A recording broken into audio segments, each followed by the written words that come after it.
ஏன்னா இது வந்து ஒரு நலனுக்காக தான் நாங்கள் இது பண்ணுறோம். கிட்டத்தட்ட நெல்லை சகசநாம மண்டலியிலிருந்து 1500 வகுப்பு எடுத்திருக்கோம்.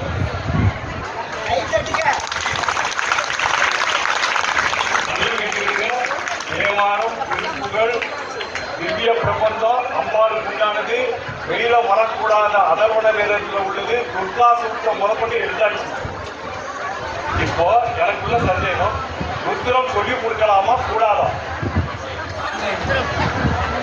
பெண்களுக்கு ருத்ரம் சொல்லி கொடுக்கலாமா கூடாதா?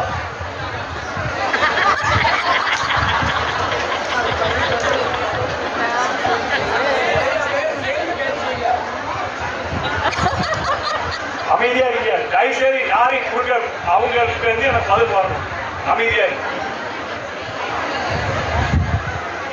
சாமி மனசுல பட்டதா தெளிவா சொல்லுங்க. எங்களுக்கு நிறைய கருத்து கிடைச்சிருக்கு.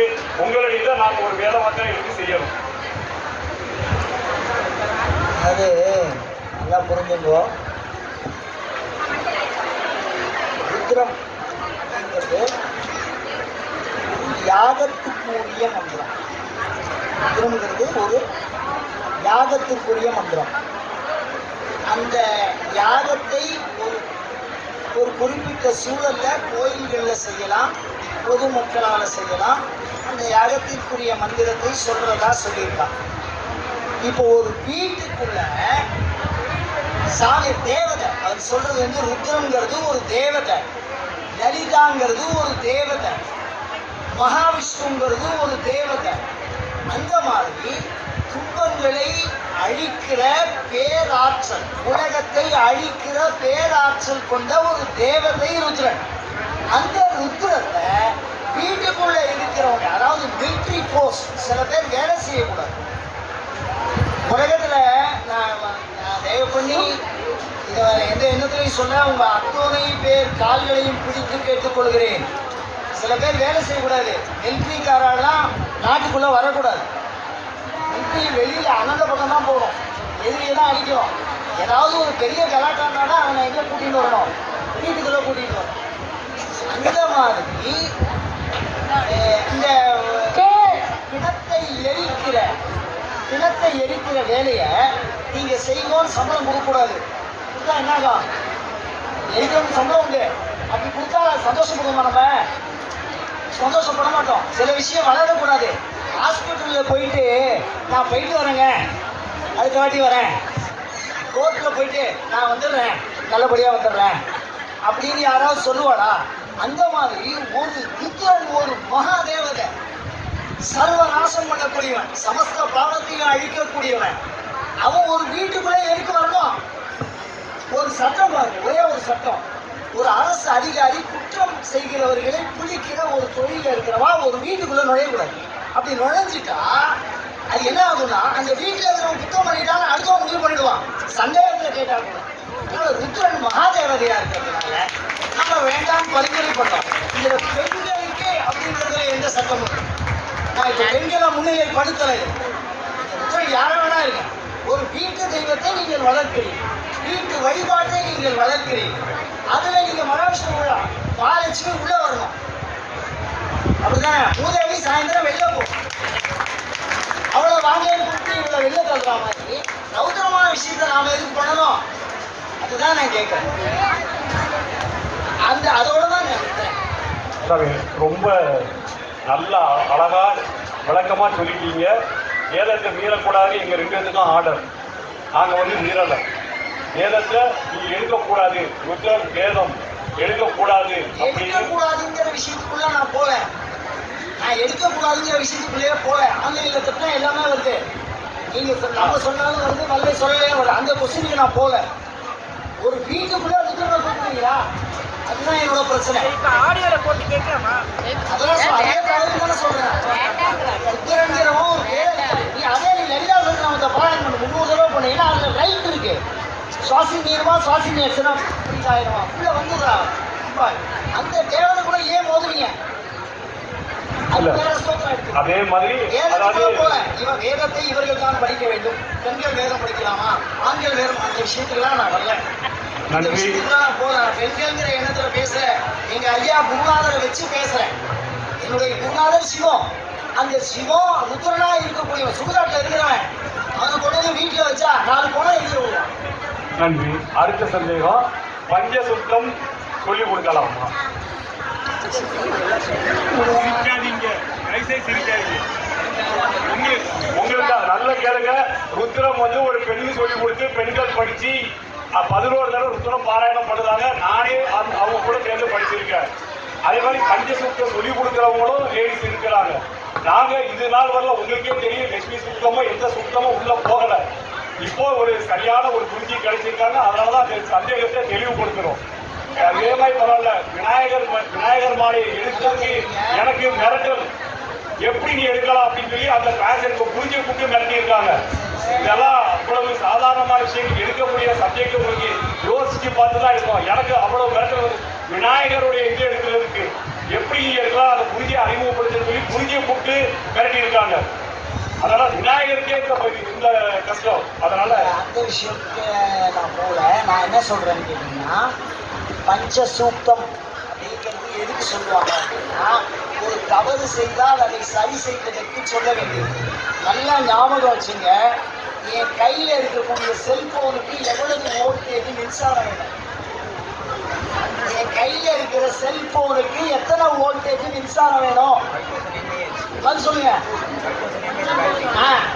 அது போதும் ஒரு வீட்டுக்குள்ள வருது. எல்லாம் தெரிஞ்சுங்க, குல தெய்வம் ஒண்ணு போதும். ஒரு பெண் தன்னோட கற்பனாலேயே ஒரு கைப்பற்றலாம்.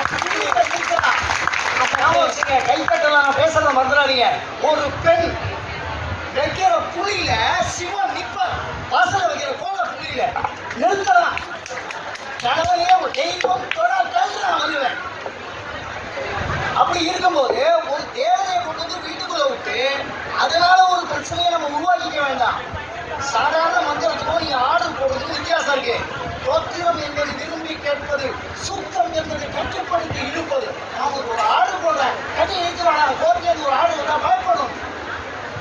அப்ப ஒரு கோர்ட் ஆர்டர் மாதிரி சூத்திரம். நான் வேதத்துக்கு சொல்லலை, இனக்குறியீட சொல்லலை, ஆண் சொல்லலை, பெண் சொல்லலை. அந்த விஷயத்துக்கு நான் போகல. பொருள் சார்ந்து பேசுகிறேன். வீட்டு நலம் அதுக்கு என்ன வேணும் அப்படின்னு மிக தெளிவாக சொல்றாரு. மிக தெளிவாக சொல்றாரு. இந்த லலிதா சகஸ்ரநாமம் சொல்லி கொடுக்குறீங்க, தோத்திரங்கள் சொல்லி கொடுக்குறீங்க, தேவாரங்கள் சொல்லி கொடுக்குறீங்க. இதெல்லாம் என்ன பண்ணுன்னு கேட்டீங்கன்னா, அதாவது தோத்திரம் தனி தாத்திரம் தனின்னு பிரிச்சான். இதோட பயன்பாடு சொல்றேன் பாருங்க. ஒரு மாத்திரையை தப்பா சொன்னதுனால ஒரு மிகப்பெரிய பூதத்தை உருவாக்கினான். அந்த மாதிரி நம்ம தப்பா சொல்றோம், ரைட்டா சொல்றோம்னு நினைச்சு நம்ம சொல்லுவோம். ரெண்டாவது, ஒளி மந்திரங்கள் ஆன்மாவை உருவாக்குறது முக்கியமா, சரீரத்தை உருவாக்குறது முக்கியமா? சரீர சௌக்கியத்தை கொடுத்தவர்கள் பெண்கள். அதனால மயானுக்கு கூட நம்ம அனுமதி கொடுக்கறது இல்லை. ஒரு கருவை வளர்க்கிறவன், ஒரு உடலை வளர்க்கிறவன், ஆன்மாவை வளர்ப்பது சுருக்கம். புரியுதா? ஞான பிரயோகம் அது சன்னியாசி படிக்கலாம், சன்னியாசி ஐடியா படிக்கலாம், தப்பு இல்லை. அவன் ஆன்மாவை வளர்ப்பதற்கு முயற்சி செய்வான். சுத்தங்கள் ஆன்மாவை வளர்ப்பது, தோற்றங்கள் உடலை வளர்ப்பது. உடலை வளர்க்கிற தாய்மார்களுக்கு அது அவங்க முடிவு பண்ணிக்கலாம்.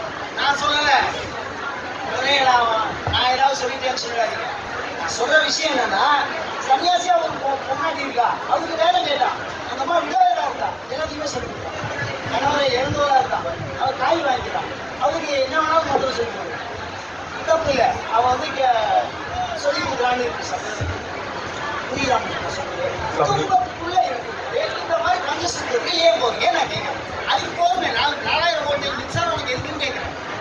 எங்களுக்கு சினிமால என் மூச்சு தெரியணும், கண் முன்னாடி பெரிய லைட் வைக்கிறாங்க. அந்த லைட்டை வீட்டில் போனால் தூங்க வராது. அதனால குடும்பத்துக்கு தேவை குலதெய்வ விதின்னு ஒன்று இருக்கு, அதை சொல்லிக் கொடுங்க. அதே மாதிரி நித்திய பாராயண விதின்னு ஒன்று இருக்கு. காலமுறை ஏந்தோடனே ஆத்திரியாரை தொழுந்துட்டு வாசக்கதவை திறந்துட்டு, கொள்ளைக்கதவுனால பூஜையை உள்ளே வச்சுட்டு வாசக்கதவை திறந்து ஸ்ரீலட்சுமியை கூப்பிடுறதுக்கு ஒரு வாசலை வளர்க்கிறது. அந்த மாதிரி தர்மங்கள், ஸ்ரீ தர்மங்கள் கிடையாது, புருஷ தர்மங்கள் கிடையாது. அந்த மாதிரி பல விஷயங்கள்லாம் சொல்லப்படுகிறது. அதனால இந்த சுத்தங்கள் என்பது பெரும்பாலும் ஆலயத்திற்காகவும் பொது நன்மைக்காகவும் ஈடுபட்டப்பட்டவை. அவைகளை கொண்டு வந்து ஒரு ஆபீஸை வீட்டில் வச்சா மாதிரி ஆயிடும். வீட்டு ஆபீஸில் 3 பேர் வருவான், ஆனால் வீட்டில் நம்ம வயசு கூட வச்சுருவோம். மற்ற விஷயங்கள்லாம் வச்சுருக்காங்க, பாதுகாப்பு இருக்குது. நம்ம ஒரு மற்ற விஷயங்கள்லாம் தீட்டு தொடர்புலாம் இருக்கும். அவ்வளோ சுற்றி இருக்காது. இதெல்லாம் ஏன் வீட்டுக்கு கொண்டு போறீங்க? சாமி உண்மையிலே சொல்றேன், அதாவது இப்படி வழக்கங்கள் வந்து கேட்டதே இல்லை. உண்மையிலே வந்து ரொம்ப அழகா சொல்லியிருக்கீங்க. வேதத்தை மீறாம மண்ணில் இருக்கு, இனிமேலும் மீறாது. உண்மையிலே வந்து அந்த கேள்வியை வந்து எப்படி கேட்க நான் யோசிச்சு தான் கேட்டேன். ஓப்பன்ல கேட்கக்கூடாது, கேட்கலாமா வேண்டாமான்னு அவன் கேட்க சொன்ன மாதிரி என் மனசுல தோணுச்சு. எல்லாத்தோட குலதெய்வத்தோட பவர் வந்து நீங்க சொன்னீங்க. உங்களோட ஒரே ஒரு வேண்டுகோள், எங்க மண்டலில ஒரு நாள் ஆண்மையில் ஸ்ரீ தர்மத்தையும் புருஷ தர்மத்தையும் பற்றி பேசணும் 1 மணி நேரம் அப்படிங்கிற ஒரு வேண்டுகோளை மட்டும் வச்சுருக்கேன். ஒரு 5000 பேர் இருக்காங்க, அதுக்கு ஒரு நாள் மட்டும் எனக்கு நீங்க கண்டிப்பா தரணுங்கிற ஒரு உரிமையோட வேண்டி கேட்டுக்கொள்கிறேன். உங்களுடைய விளக்கத்துக்கு மிக்க மிக்க நன்றி. அடியே லலிதா பரமேஸ்வரி அனுகிரகம் மட்டும் சுபாசினிகள் அத்தனை பேரையும் நான் என்ன தெரியுமா நினைக்கிறேன், நீங்களாம் ஒரு ஸ்பீக்கர் சொல்லி கொடுக்கலாமான்னு கேட்கிறாரு. எனக்கு என்ன தெரியுமா தோணுது, நீங்களே சுபாசினி, நீங்களே கடவுள். ஒவ்வொரு பெண்ணுக்குள்ளேயும் ஒரு கடவுள் இருக்கு. நல்லா தெரிஞ்சுங்க, ஒன்றாய் உடனாய் வேறாய். அதனால நீங்க வந்து ஆத்துக்கார் அப்படிங்கிற ஒரே தர்மமே பெரிய தர்மம். குலதெய்வம் அதை விட பெரிய தர்மம். ஸ்ரீ தர்மம் தனியாலாம் பண்ணணுங்கிற அவசியமே இல்லை. அதனாலதான் பெண்கள் இருக்கல.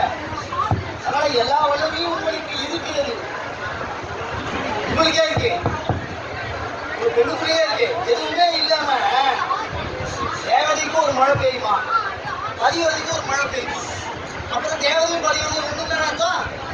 கை தட்டுங்க, ஏன் ஒரு தேவதை உருவாக்குறீங்க தனியா?